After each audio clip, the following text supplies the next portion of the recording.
Hello everyone, welcome to my channel. तो सबसे पहले तो आशा करती हूँ आप लोग अच्छे होंगे और खुशहाल होंगे।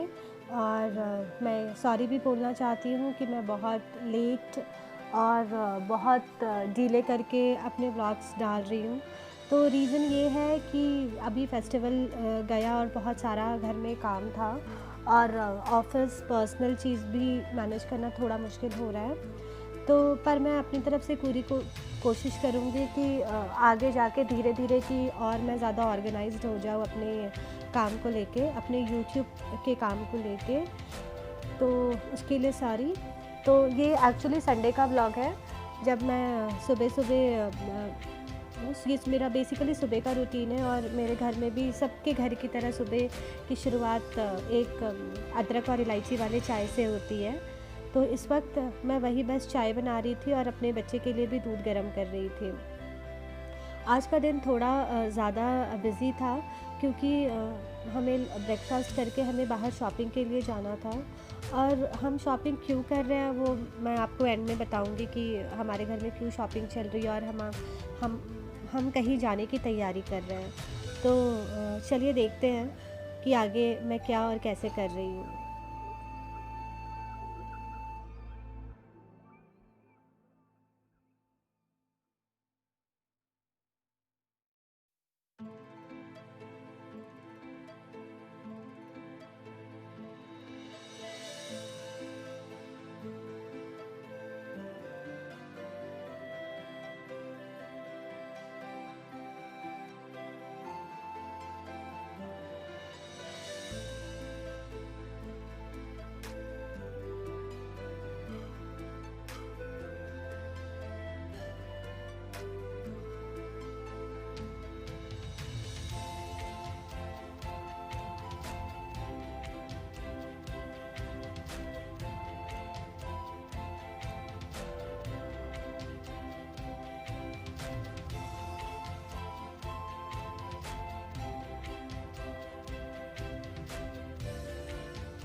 तो सुबह की चाय के बाद घर का काम तो हो चुका था। उसके बाद मैं फ़्रेश होके नहा के मैं सीधे किचन में आ गई थी ब्रेकफ़ास्ट बनाने। काम मैं बहुत ज़्यादा जल्दी कर रही थी क्योंकि हमें अराउंड 12 o'clock कहीं निकलना था बाहर। बेसिकली हमें शॉपिंग के लिए जाना था। तो मैं चाहती थी कि कुछ ऐसा ब्रेकफ़ास्ट मैं बनाऊँ कि वो काफ़ी देर तक फिलिंग रहे और फिर हमें जल्दी भूख ना लग जाए वहाँ जाने के बाद, क्योंकि फ़िलहाल अभी इस सिचुएशन में बाहर खाना खाना भी पॉसिबल नहीं है। पर हाँ, फिर भी थोड़ा बहुत स्नैकिंग तो हमारा हो गया था बाहर। तो मैं यहाँ पे एग भुर्जी और मसाला पाव बनाने की तैयारी कर रही हूँ। ये one of the most favourite breakfast है मेरे घर का और ये ऑलमोस्ट वीक में एक बार तो बन जाता है। तो मैं यहाँ पे बहुत अलग तरीके से एग भुर्जी और मसाला पाव बनाती हूँ। तो सबसे पहले मैं यहाँ पे एग भुर्जी बनाने की तैयारी कर रही हूँ। तो मैंने यहाँ पे मस्टर्ड ऑयल का यूज़ किया है। आप चाहे तो इसको कम्प्लीटली बटर में भी बना सकते हैं या फिर रिफाइंड ऑयल में भी बना सकते हैं। तो मैंने यहाँ पे मस्टर्ड ऑयल यूज़ किया है। उसके बाद मैंने यहाँ पे 2 से 3 छोटे साइज़ के प्याज रफली चॉप कर लिए थे और 3 से 4 ग्रीन हरी मिर्ची मैंने चॉप कर ली थी। उसके बाद मैंने सबसे पहले तेल में मैंने मिर्ची डाला, मिर्ची डालने के बाद फिर प्याज डाल दिया और उसको बहुत अच्छी तरीके से मैंने फ्राई कर लिया। हमें तब तक फ्राई करना है जब तक कि हमारा प्याज थोड़ा सॉफ्ट ना हो जाए और वो गोल्डन ब्राउन ना हो जाए। तो इसको अच्छी तरीके से मैंने फ्राई कर लिया है और फ्राई करने के बाद मैं यहाँ पे डालूँगी जिंजर गार्लिक पेस्ट। अगर आपके पास घर का बना हुआ फ्रेशली ग्राइंड किया हुआ जिंजर गार्लिक पेस्ट है तो आप वो भी डाल सकते हैं। मेरे पास रेडीमेड पैकेट था जो मैं यूजुअली ग्रॉसरी ख़रीदते वक्त एक पैकेट जिंजर गार्लिक ख़रीद लेती हूँ। तो बेसिकली रीज़न ये है ख़रीदने का कि कभी आपके पास टाइम ना हो तो फिर मैं रेडीमेड वाला यूज़ कर लेती हूँ, अदरवाइज़ फिर मैं घर में ही ज़्यादातर जिंजर गार्लिक पेस्ट बनाती हूँ। तो मैंने यहाँ पे जिंजर गार्लिक पेस्ट बना लिया और उसके बाद मैंने यहाँ पे 3 टोमेटो को ग्राइंड कर लिया, पीस लिया एकदम, मतलब हमें पूरा पेस्ट बना देना है टोमेटोज़।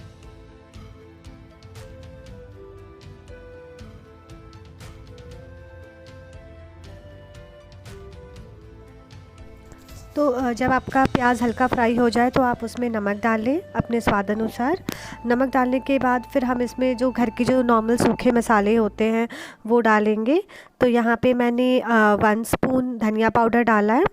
फिर मैं यहाँ पे अराउंड हाफ़ टेबल स्पून हल्दी डालूँगी और फिर around 1 tablespoon chilli powder.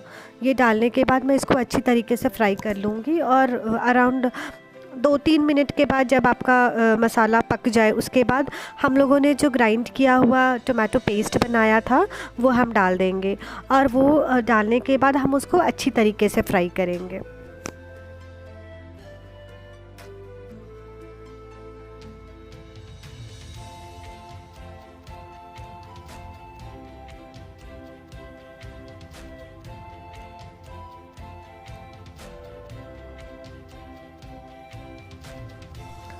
इसके बाद मैंने यहाँ पे 5 अंडे लिए हैं और इसको अच्छी तरीके से मैं थोड़ा सा पेपर पाउडर डाल के अच्छी तरीके से फेंट लूँगी।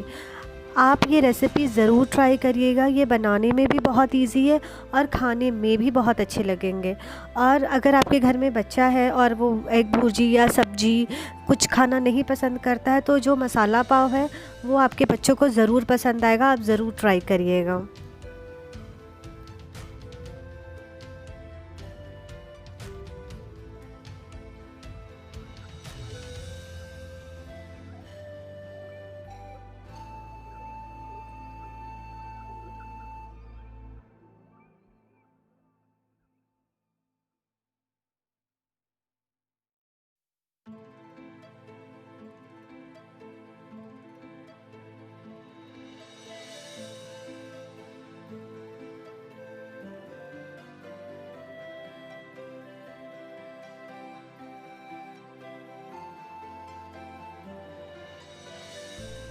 फिर मैंने ये धनिया पत्ता को चॉप कर लिया है, मैंने ये पहले से ही वॉश करके रख दिया था और बस अब इसको अच्छी तरीके से मैं फाइनली चॉप कर लूँगी और उसके बाद जो हम लोगों ने जो प्याज टमाटर का जो ग्रेवी बना रहे हैं उसमें डाल दूँगी।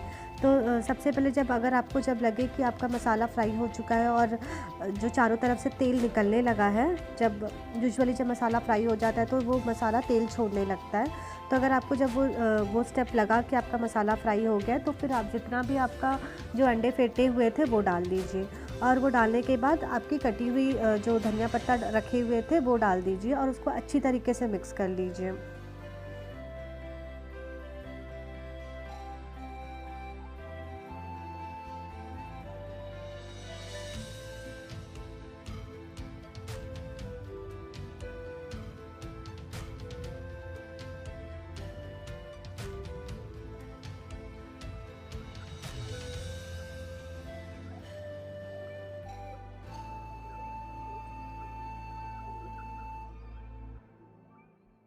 तो अच्छी तरीके से आप अंडे को डाल के फ्राई कर लीजिए।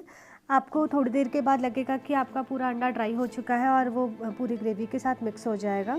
तो उस स्टेज पे जब आपको लगे कि आपका एग भुर्जी रेडी है तो आप इसमें अराउंड 2 से 3 टेबलस्पून बटर डाल दीजिए।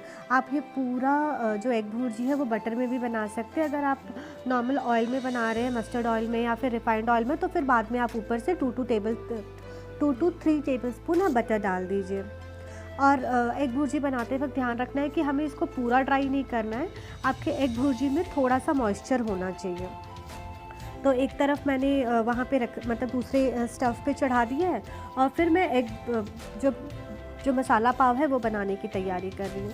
तो बस जो पाव है मैंने उसको बीच से स्लिट कर दिया है ऐसे ओपन करके, और उसके बाद उस पूरे ब्रेड को, पूरे पाव को आप क्या करिए कि एग भुर्जी पे अच्छी तरीके से डिप कर लीजिए और आपके पूरे पाव पे अच्छी तरीके से उसका मसाला लग जाएगा। और उसके बाद आप उस पाव को अच्छी तरीके से बटर लगा के दोनों तरफ से रोस्ट कर लीजिए। ट्रस्ट मी, ये बहुत इजी है बनाना और खाने में भी बहुत ज़्यादा यमी लगता है। तो बस बहुत इजी है प्रोसेस। तो उसके बाद मेरा ब्रेकफास्ट रेडी था और इसके बाद हमें बाहर जाना था, जैसा कि मैंने आपको पहले बताया। तो बस हम उसकी तैयारी में लग गए थे। फटाफट हम लोगों ने ब्रेकफास्ट किया और उसके बाद रेडी होके हम बाहर निकल गए थे।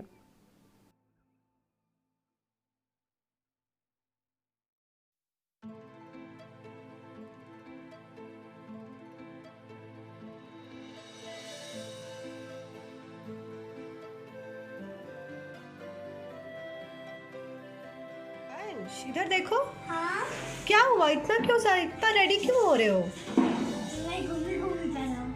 हाँ, घूमी जा रहा हूँ। Show me your face.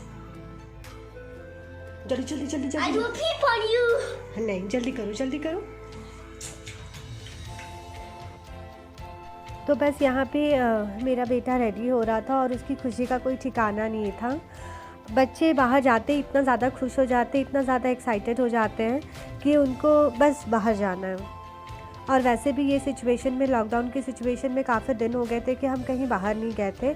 जाते हैं नियर बाय किसी रिलेटिव्स के घर पे या किसी फ्रेंड्स के घर पे जाते हैं, पर वैसे शॉपिंग करने मुझे लग रहा है कि हम लॉकडाउन में ये पहली बार गए थे। तो बस इसके बाद बस मैं भी रेडी हो चुकी थी, थोड़ा बहुत बेसिक मेकअप किया था और फिर उसके बाद हम निकल चुके थे कमर्शियल स्ट्रीट के लिए। हम कमर्शियल स्ट्रीट जा रहे थे। तो मैं यहाँ पे एक बहुत बड़ा अनाउंसमेंट भी कर रही हूँ कि हमारा शॉपिंग करने का रीज़न ये था कि मेरे छोटे भाई की शादी है। तो शादी शेड्यूल्ड है in the month of December और हम जा रहे हैं बिहार मेरा नेटिव टाउन है। हम वहाँ जाने की तैयारी कर रहे थे और जैसा कि पता है कि अगर घर में शादी है तो बहुत सारी शॉपिंग्स होती है, बहुत सारी चीज़ें ख़रीदने होते हैं हम। तो बस हम कमर्शियल स्ट्रीट गए थे। हम लोगों ने सोचा कि थोड़ी बहुत शॉपिंग कर लें और बस हम निकल चुके थे कमर्शियल स्ट्रीट के लिए। तो देखते हैं कि कमर्शियल स्ट्रीट इतने दिनों के बाद, मैं ऑलमोस्ट ये 6-7 मंथ्स के बाद गई थी। तो काफ़ी डिफरेंट था कमर्शियल स्ट्रीट इस टाइम। कहीं कुछ ना कुछ कंस्ट्रक्शन चल रहे थे, बहुत सारे ऐसे शॉप्स थे जो क्लोज़ हो चुके थे। रोड का कंस्ट्रक्शन चल रहा था पर भीड़ बहुत ज़्यादा नहीं था, पर फिर भी अराउंड 30 to 40% लोग थे कमर्शियल स्ट्रीट में। तो बेसिकली कमर्शियल स्ट्रीट में पार्किंग का थोड़ा दिक्कत हो जाता है, पर उस दिन हमें बहुत आराम से पार्किंग मिल गया था क्योंकि बहुत ज़्यादा ओवर क्राउडेड नहीं था। तो बस हम पहुंच चुके हैं कमर्शियल स्ट्रीट यहाँ पे। और ये स्ट्रीट ऐसी जगह है जहाँ पे आपको हर ब्रांड की चीज़ें मिलेगी, हर ओकेशन के कपड़े मिलेंगे, चाहे वो आपके घर में छोटी कोई फंक्शन है या कोई बड़ा फंक्शन है, आपको हर ओकेशन के लिए यहाँ पे आउटफिट्स मिलेंगे।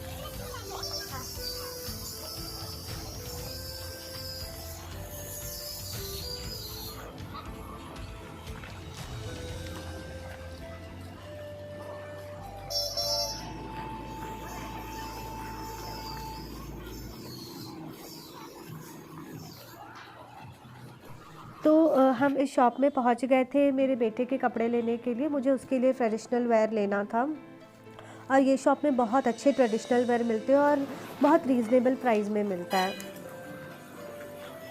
तो इसके बाद हम आगे बढ़ रहे थे। हमें एक्चुअली ट्रेडिशनल वेयर के लिए हमें जूती चाहिए थी मेरे बेटे के लिए। तो बस हम पहुंच गए थे चप्पलों की दुकान में और उसके लिए फिर हम लोगों ने जूती खरीदी। और जूती के बहुत सारे दुकान है वहाँ पे, पर हम बेसिकली एक ही दुकान से ख़रीदते हैं जहाँ से मेरे हस्बैंड ने अपनी शादी में भी ख़रीदा था। तो ये काफ़ी नोन शॉप है इस टाइप की ट्रेडिशनल वेयर चप्पलों की और जूतीज़ की। तो हम यहाँ पहुँचे और उसके बाद फिर मुझे एक्चुअली बैंगल्स ख़रीदने थे मैचिंग अपने आउटफिट्स के लिए। तो फिर मैं बैंगल्स की दुकान में पहुँच गई थी, पर फिर मैंने बैंगल्स नहीं लिया और फिर मैंने चूड़ा ख़रीद लिया। मैंने सोचा कि चूड़ा एक ऐसी चीज़ है जो मेरे साड़ी और लहंगे दोनों पे मैच हो जाएगा, और मैं कितनी सारी चूड़ियाँ कैरी करूँगी यहाँ से, तो इसीलिए फिर मैंने चूड़ा ले लिया। तो चूड़ा लेने के लिए फिर चूड़ा लेने के बाद फिर हम पहुँच गए थे मैकडी। तो बस वहाँ पे बस हम लोगों ने थोड़ी मंचिंग की, थोड़ा स्नैकिंग किया और उसके बाद फिर हम घर निकल गए थे। तो आगे की वीडियोस में मैं बहुत सारे इंटरेस्टिंग व्लॉग्स बनाने वाली हूँ। घर की शादी है, ट्रैवल कर रही हूँ मैं बैंगलोर टू पटना, और उसके बाद कोशिश करूँगी कि आगे के व्लॉग में मैं ये दिखाऊँ कि हम लोगों ने क्या शॉपिंग किया है और मैं क्या पहनने वाली हूँ शादी में। तो आगे की वीडियो से जुड़े रहिए, तब तक के लिए बाय। अगर आपको मेरा ये व्लॉग अच्छा लगा तो मेरे चैनल को लाइक, शेयर एंड सब्सक्राइब कीजिए। Thank you.